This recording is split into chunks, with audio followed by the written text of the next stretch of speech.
Hi friends, இன்னைக்கு சாப்பாடு எங்கள் வீட்டில் மதியான சாப்பாடு. என்ன சாப்பாடு பாப்பா?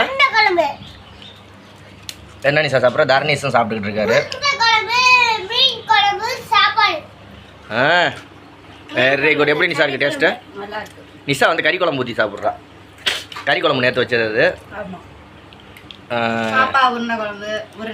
ஆமாம், இன்னைக்கு எனக்கு மட்டும் தடை போட்டாங்க. இங்கே பாருங்கள் அந்த உருண்டையை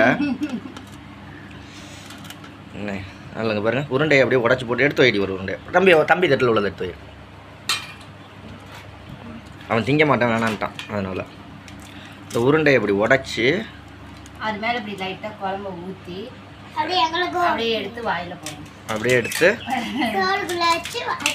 சோறுக்குள்ளேயும் வைக்கலாம், சும்மாவும் சாப்பிட்லாம்.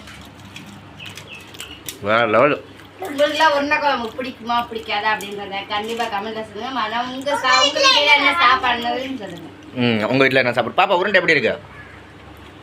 இல்லை இறால் உருண்டை செஞ்சோம்னா சூப்பராக இருக்கும். இல்லை கறி கோலா உருண்டைனா நல்லாயிருக்கும். இது பருப்பு உருண்டை குழம்பு நல்லாயிருக்கும். குழம்பு ஊற்றுமா கொஞ்சம்? எந்த குழம்பு?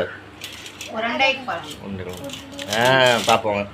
இவர் மட்டும் எதுவுமே திங்க மாட்டார். வெறும் ஒரு குழம்பு கூட ஊற்றி திங்க மாட்டார். இதோட ஒரு காய் பிடிக்காது, ஒரு குழம்பு பிடிக்காது, தக்காளி வெங்காயம் பிடிக்காது, ஒரு கடுகு பிடிக்காது, எதுவுமே பிடிக்காது. எங்கள் வீட்டில் எல்லாரும் எல்லாம் சாப்பிடுவோம். இவன் மட்டும் அப்படியே நூனாயம் முடிச்சாங்க. வர்ற மருமக எனக்கு செப்பட்டி தான் அடிக்க. ஏன் அதுக்கு வேலை மிச்சம்? வெறுஞ்சோரை தின்னு போயிடுவான். உங்க மாவனை வளர்த்து வச்சிருக்கீங்க, அது என்ன தானே கேட்கும். சாப்பிடுங்க சீக்கிரம் சாப்பிடு தண்ணி. ஓகே ஃப்ரெண்ட்ஸ், நாங்கள் சாப்பிட்றோம்.